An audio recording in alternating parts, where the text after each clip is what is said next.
Welcome everyone to my latest installation of David's Repairs and Customs. This one I'm going to do my best to showcase as much of as possible. This is the infamous 1984 FXR Superglide shovel head that came with the 5-speed transmission from the factory. I've heard of these bikes before. I've even read about them a little bit. This year was the crossover year. There was multiple changes, multiple setups. Some were Evos with 4 speeds. Some were Evos with belt drives. Some were shovels with belt drives. This one is the 80-inch shovel head with a 5-speed behind it. That's how this came from the factory. Very interesting bike. You can tell a lot of it is extremely original. Has the gas gauge that works, the old school gauges, old school taillights. This bike has been sitting for the best part of 4 years. First thing I will do is charge the battery, drain the fuel, and put some new gas in my IV bottle after I hook it up to the carburetor and after I lubricate the cylinders with a little bit of PB, because sometimes when these engines sit, look at this too. It even has this style of a seat. It has the little hinge that still works. I'm going to be charging that battery. I just unplugged the charger so I can walk around with a little bit of better lighting and not tripping over anything. But this thing has been sitting for a while. Chrome is in great shape. It has an SNSG, a Andrews cam, no forward controls. Judging by the pipes, it's going to be a bit loud. These shovel heads always had a really cool sound to them.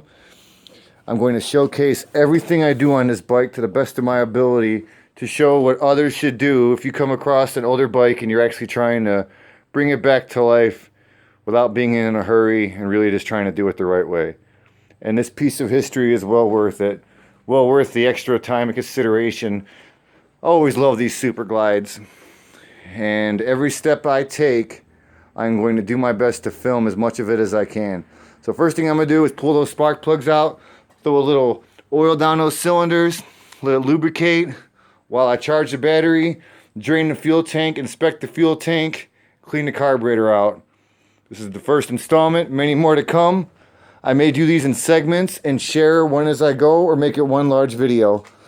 But due to the feedback I've been getting on my tutorials, I'm probably going to post this one right away.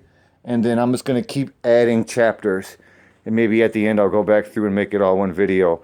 But here you have a 1984 FXR shovel head 5-speed. Thank you. More to come. Okay, now we are beginning the steps necessary to try to get this thing to start. The battery was new when it was parked, I was told, so I'm going to let this trickle charger do its thing, slowly bring that battery up. While that happens, I'm going to be draining the fuel system first because it smelled bad, and due to the time, the gas is nasty. I'm not even going to try and shove any of that through the carburetor. And how I'm draining it is by disconnecting the line that goes from the petcock to the fuel filter. Sometimes you may not have a fuel filter there. You should put one there if you don't. But there should be a line that goes from here to the carburetor. You disconnect it from there, put it in your gas can you don't care too much about because you're going to be cleaning it out before you use it again and disposing of the fuel safely. You flip that thing right to reserve because you want to completely drain the tank. And then we'll take a look inside of that tank. And then after this step, I'm going to take the spark plugs out and lube the cylinders down. I'll show you what I mean by doing that also. Let this continue to drain. This video is brought to you by David, and I want to show people what they can do and what they shouldn't do when it comes to trying to get an old bike back on the road, because this one ran when it was parked. Some people would think, oh, well, we'll just try to hit it with some ether and start it. That's really not what you should do with a bike like this. You want to do it right, take the time, and that's what we're going to do on this build, is take our time. And the next step would be removing the spark plugs, gingerly, taking your time. This was the plug that came out of the front. You can always tell how the motor was running before it was parked by looking at the plug. Like if you look at that plug, she is nice and cocoa brown. It's kind of hard to see, but it's definitely cocoa brown. Okay, and that was out of the front cylinder.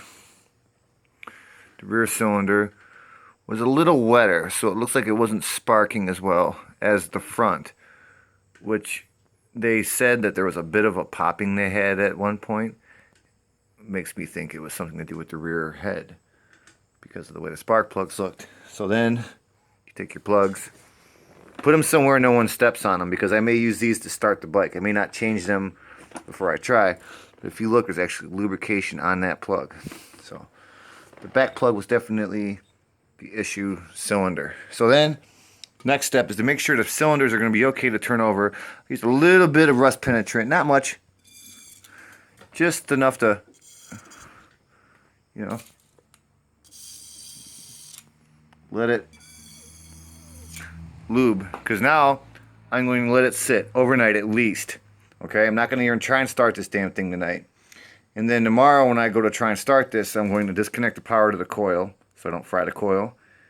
I'm going to leave the spark plugs out and turn it over. Make sure the engine sounds right as it turns over, and then it'll sneeze out the oil because you don't want to hydrolock the motor. So now it's going to sit until tomorrow.